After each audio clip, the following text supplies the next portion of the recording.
विवाह क्लासेस में आपका बहुत बहुत स्वागत है। इस वीडियो में हम आपको ये बताएंगे कि सरकार क्या है और यह हमारे जीवन में कितनी महत्वपूर्ण भूमिका निभाती है, सरकारें क्या करती हैं और अलग अलग तरह की सरकारें जैसे लोकतांत्रिक सरकार एवं राजतंत्रीय सरकार के बीच क्या अंतर है और पंचायती राज क्या है। तो ये सारी जानकारी मैं आपको एक कहानी के माध्यम से दूंगी, जैसा कि मैंने पिछली वीडियो में किया था। उसका प्रश्न करना उचित भी था क्योंकि चुनाव पास आ गए थे और चारों तरफ सरकार की ही चर्चा हो रही थी। यह प्रश्न किसी और का नहीं, मेरी छोटी बहन का था। दीदी, सरकार क्या चीज होती है? उसे बताया कि देखो, जब लोग इकट्ठे रहते हैं, काम करते हैं, तो एक व्यवस्था की जरूरत होती है। हम भारतीय लोगों के लिए भी एक व्यवस्था की जरूरत होती है जिससे आवश्यक निर्णय लिया जाए और कुछ नियमों की जरूरत होती है जो सब पर लागू हो। तो इसीलिए सरकार की जरूरत होती है, क्योंकि सरकार ही कानून बनाती है जो सब पर लागू होता है। सरकार के ऊपर बहुत सारी जिम्मेदारियां रहती हैं, सामाजिक जिम्मेदारी रहती है और राजनीतिक जिम्मेदारी भी रहती है, युद्ध संबंधी भी जिम्मेदारियां रहती हैं। सामाजिक जिम्मेदारियां क्या है दीदी? उसका दूसरा प्रश्न था। मैंने फिर बोलना शुरू किया, सुनो ध्यान से। जैसे सड़कें और स्कूल कहाँ बनाए जाएं, बहुत ज्यादा महंगी हो जाने पर किसी चीज के दाम कैसे घटाए जाएं तथा बिजली की आपूर्ति कैसे बढ़ाया जाए। सरकार इन सब सामाजिक मुद्दों पर भी कार्रवाई करती है। देखो, सरकार गरीबों के हित के लिए कई कार्यक्रम चलाती है और भी इसके बहुत सारे काम है सरकार की, जैसे देश की सीमाओं की सुरक्षा करना, दूसरे देशों से शांतिपूर्ण संबंध बनाना, ये इसके विदेशिक कार्य में आते हैं। देश में सभी नागरिकों को पर्याप्त भोजन और अच्छी स्वास्थ्य सुविधाएं मिले, या जब प्राकृतिक विपदा घेरती है जैसे भूकंप वगैरह, तो सरकार पीड़ित लोगों की सहायता करती है। न्यायालय भी सरकार का ही अंग है। तो सरकार नियम बनाती है, निर्णय लेती है और सरकार के नियमों को सबको मानना पड़ता है। उसका पहले से प्रश्न तैयार रहता था। फिर तपाक से प्रश्न किया कि सरकार को इतनी सारी शक्तियां कौन देता है? मैंने उसे समझाया, देखो, यह इस बात पर निर्भर करता है कि कैसी सरकार है। देखो, सरकारें भी कई तरह की होती हैं, लोकतंत्रीय सरकार और राजतंत्रीय सरकार। लोकतंत्रीय सरकार में लोगों का लोगों के द्वारा और लोगों के लिए शासन होता है। इसका मतलब वो समझ नहीं पाई। मैंने उसे विस्तृत से समझाना शुरू किया।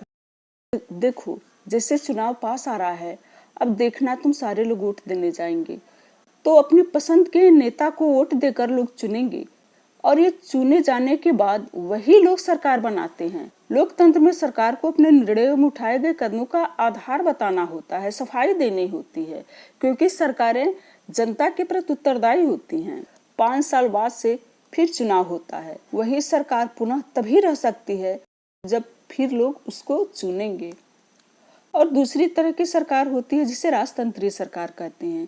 इसमें राजा या रानी को निर्णय लेने और सरकार चलाने की शक्ति होती है। मैंने आगे समझाया, राजा के पास भी सलाहकारों का एक छोटा सा समूह होता है जिससे वह विभिन्न मुद्दों पर चर्चा कर सकता है। अंतिम निर्णय लेने की शक्ति राजा के पास ही रहती है। लोकतंत्र के समान राजतंत्र में राजा को या रानी को अपने निर्णय के आधार नहीं बताने पड़ते हैं और न अपने निर्णयों की सफाई देनी पड़ती है। भारत राज्यों का एक संघ है। यह सरकार की संसदीय प्रणाली के साथ एक संप्रभु समाजवादी धर्मनिरपेक्ष लोकतांत्रिक गणराज्य है। गणतंत्र भारत के संविधान के अनुसार वह शासित है, जिसे 26 नवंबर 1949 को संविधान सभा द्वारा अपनाया गया और 26 जनवरी 1950 को लागू हुआ था। उसकी रुचि बढ़ती जा रही थी। मैंने आगे बताया कि आज के समय में लोकतांत्रिक सरकार को प्रायः प्रतिनिधि लोकतंत्र कहते हैं। प्रतिनिधि लोकतंत्र में लोग सीधे भाग नहीं लेते हैं, बल्कि चुनाव की प्रक्रिया के द्वारा अपने प्रतिनिधि को चुनते हैं। एक प्रतिनिधि मिलकर सारी जनता के लिए निर्णय लेते हैं और तब तक लोकतांत्रिक सरकारें नहीं बन सकती जब तक देश के सभी वयस्क नागरिकों को वोट देने का अधिकार न हो। एक समय ऐसा भी था जब लोकतांत्रिक सरकारें औरतों और गरीबों को चुनाव में भाग नहीं लेने देती थी। सरकारें केवल उन्हीं पुरुषों को वोट देने देती थी जो पढ़े लिखे थे, जिनके पास संपत्ति होती थी। मतलब गरीबों और औरतों तथा अशिक्षित लोगों को वोट देने का अधिकार नहीं था।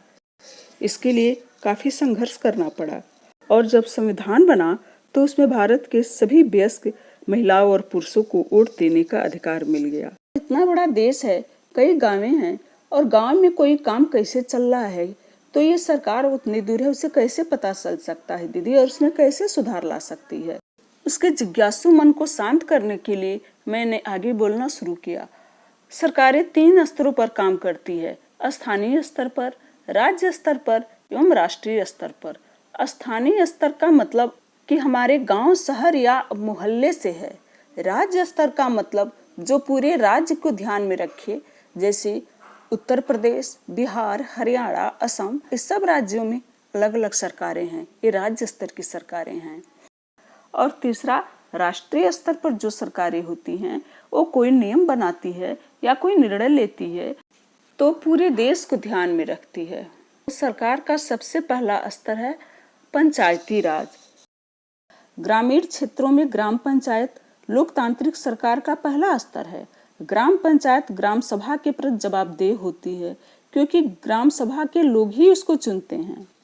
ग्राम सभा एक पंचायत के क्षेत्र में रहने वाले सभी वयस्कों की सभा होती है। उसमें एक गांव भी हो सकता है और एक से ज्यादा गांव भी हो सकता है।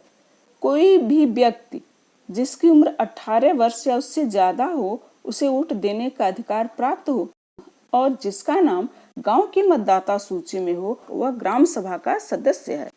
एक ग्राम पंचायत कई वार्डों यानी कि छोटे छोटे क्षेत्रों में बटी हुई होती है। प्रत्येक वार्ड अपना एक प्रतिनिधि चुनता है जो वार्ड पंच के नाम से जाना जाता है। इसके साथ पंचायत क्षेत्र के लोग मिलकर मुखिया का चुनाव करते हैं जो कि सरपंच होता है। वार्ड पंच और सरपंच मिलकर ग्राम पंचायत का गठन 5 साल के लिए करते हैं। ग्राम पंचायत का एक सचिव होता है जो ग्राम सभा का भी सचिव होता है। वो थोड़ा विस्मय भाव से हमको देखने लगी। मुझे फिर समझाना पड़ा कि देखो, ग्राम पंचायत का एक सचिव होता है और जो ग्राम पंचायत का सचिव होता है वो ग्राम सभा का भी सचिव होता है। सचिव का चुनाव नहीं होता है, वो सरकार द्वारा नियुक्त की जाती है। पंचायत का मुखिया चुना जाता है लेकिन सचिव का चुनाव नहीं होता है, उसे सरकार नियुक्त करती है। तो दीदी, सचिव का काम क्या है? मैं कहा कि ग्राम सभा एवं ग्राम पंचायत की बैठक बुलाना और जो भी चर्चा एवं निर्णय हुए हों उसका रिकॉर्ड रखना। ये पंचायत कौन कौन सा काम करती है? ग्राम पंचायत के काम में बहुत सारे काम आते हैं, जैसे सड़कों, नालियों, स्कूलों, भवनों, पानी कहाँ से आए और गांव के लोगों को रोजगार देने के लिए सरकारी योजनाएं लागू करना, अन्य सार्वजनिक उपयोग के भवनों का निर्माण और रखरखाव, ये सब काम ग्राम पंचायत का है। गांव के कौन कौन से लोग गरीबी रेखा के नीचे आते हैं इसकी स्वीकृति लेना और उसको सूची में दर्ज करना। गरीबी रेखा के नीचे आने वाले लोगों की सूची में यदि किसी का नाम गलत चढ़ गया है तो ग्राम सभा के सदस्य उस पर आपत्ति कर सकते हैं। अमुक व्यक्ति के पास इतनी जमीन है या उसकी आय इतनी है, वो गरीबी रेखा से नीचे नहीं आ सकता है। ग्राम पंचायत पूरे गांव के हित में निष्पक्ष रूप से काम कर सके, इसके लिए ग्राम सभा की महत्वपूर्ण भूमिका है। ग्राम सभा की बैठक में ग्राम पंचायत अपनी योजनाएं लोगों के सामने रखती है। ग्राम सभा पंचायत के मनमाने ढंग से काम करने से रोक सकती है, साथ ही पैसों का दुरुपयोग एवं कोई गलत काम न हो इसकी भी निगरानी रखती है।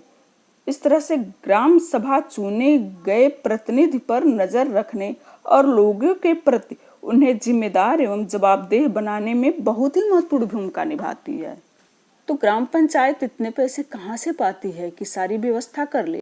मैंने फिर उसे समझाने का प्रयास किया कि घरों एवं बाजारों पर कर लगाए जाते हैं, उससे भी धन मिलता है और विभिन्न सरकारी विभागों द्वारा चलाई गई योजनाओं की राशि जो जनपद एवं जिला पंचायत द्वारा आती है और समुदाय के काम के लिए दान भी मिलते हैं। तो इन्हीं सब धनराशि के द्वारा ग्राम पंचायत अपना कार्य करती है। कुछ राज्यों में ग्राम सभाएं काम करवाने के लिए समितियां बनाती हैं। उदाहरण के लिए निर्माण समिति। मान लीजिए गांव में एक सामुदायिक केंद्र का भवन बनवाना है तो यह काम निर्माण समिति करेगी। इन समितियों में कुछ सदस्य ग्राम सभा के होते हैं और कुछ पंचायत के। दोनों मिलकर गांव के विकास के लिए काम करते हैं। पंचायती राज व्यवस्था में लोगों की भागीदारी 2 स्तरों पर होती है। ग्राम पंचायत के बाद दूसरा स्तर विकास खंड का होता है। इसे जनपद पंचायत या पंचायत समिति कहते हैं। एक पंचायत समिति में कई ग्राम पंचायतें होती हैं। एक पंचायत समिति में कई ग्राम पंचायतें होती हैं। पंचायत समिति के ऊपर जिला पंचायत या जिला परिषद होती है। यह तीसरा स्तर है। जिला परिषद एक जिले के स्तर पर विकास योजनाएं बनाती हैं। पंचायत समिति की मदद से जिला परिषद सभी पंचायतों में राशि वितरण की व्यवस्था करती है। संविधान में निर्देश दिए गए हैं। उन निर्देशों के आधार पर देश के हर राज्य ने पंचायत से जुड़े कानून बनाए हैं। इसीलिए पंचायत संबंधी कानून हर राज्य में कुछ अलग अलग तरह के हो सकते हैं। तो ऐसा क्यों? इसके पीछे मुख्य कारण यही है कि अपने गांव की व्यवस्था में लोगों की भागीदारी बढ़े और उन्हें अपनी आवाज उठाने के लिए ज्यादा से ज्यादा मौका मिले। इतना बताते बताते हम लोग घर के पास आ गए थे। आज बहन बहुत खुश थी क्योंकि उसे कुछ जानकारियां मिली थी जो कि उसके अंदर एक अबूझ पहेली बनी हुई थी। तो इस वीडियो के माध्यम से मैंने आपको काफी सारी जानकारियां दे दी। आशा है आपको समझ में आ गया होगा। अगले वीडियो में फिर मिलेंगे। धन्यवाद।